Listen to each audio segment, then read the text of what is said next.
I just started playing Ever Crisis a few weeks ago because you know how I had sinus surgery and it they made me lay in a bed for a few days and relax, which is super hard for me. So I needed something to do. I picked up Ever Crisis, the mobile game that's all about Final Fantasy VII kind of lore, and it has the 3 stories, and it has Crisis Core, like an abridged Crisis Core, which I've already played the full version.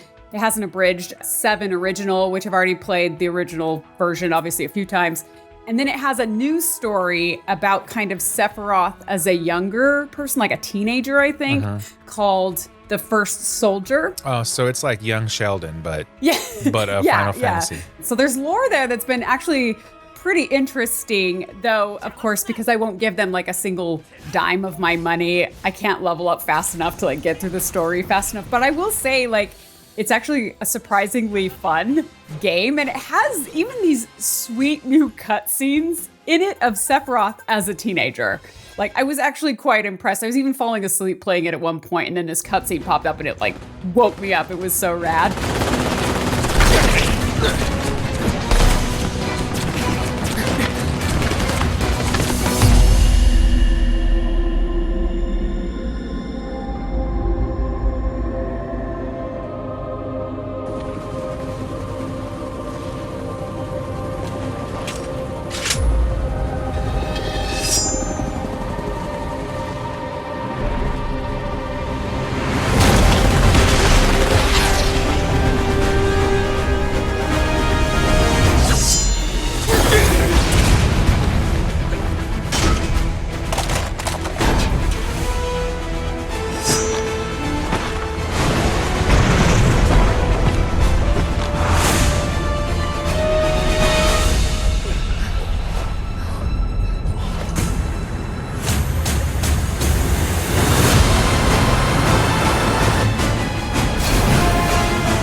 Kind of already looks like a teenager. Yeah, I can see that. Maybe like 21, 22. Like a younger. Well, none of these characters, right, look grown, except for Barrett. Barrett looks like a grown man, yeah. Barrett's the adult in the story. Yeah.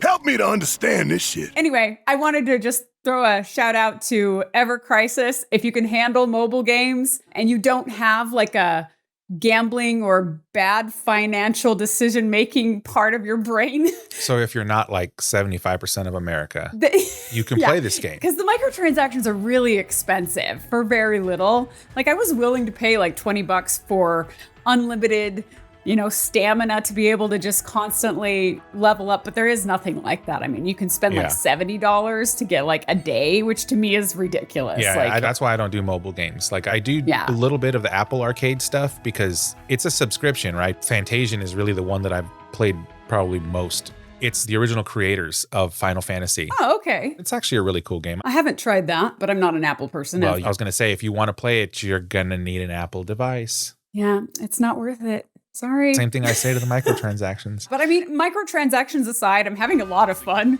with it. I think it's actually really good. It's got amazing graphics. It seems to use the exact same graphics as Remake. Oh. And there's actually a crossover for Rebirth, the demo right now, and I'm playing that. So you basically play the demo, but on the mobile game. Oh, wow. And so it's really good. Way better than Brave Exvius, which I played for a year. Also didn't spend a dime on Brave Exvius. That's a mobile game. But actually, I tried to play Dissidia, which is a mobile Final Fantasy game, before Ever Crisis. And I downloaded it right after my surgery. And then when I opened it up the next day to play it, a menu popped up that said, "We are no longer supporting Dissidia and we're closing the game down in like 3 weeks." And I was like, oh, okay. Yeah, and that's going to be the fate of all of these because people don't want to pay this crap. Yeah, microtransactions hopefully are going away. Yeah, charge a fair amount for the actual game.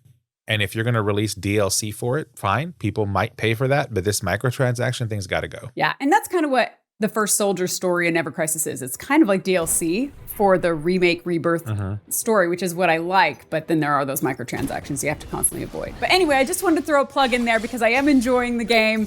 I make sure to log in as I'm falling asleep pretty much every night, and I'm having a good time.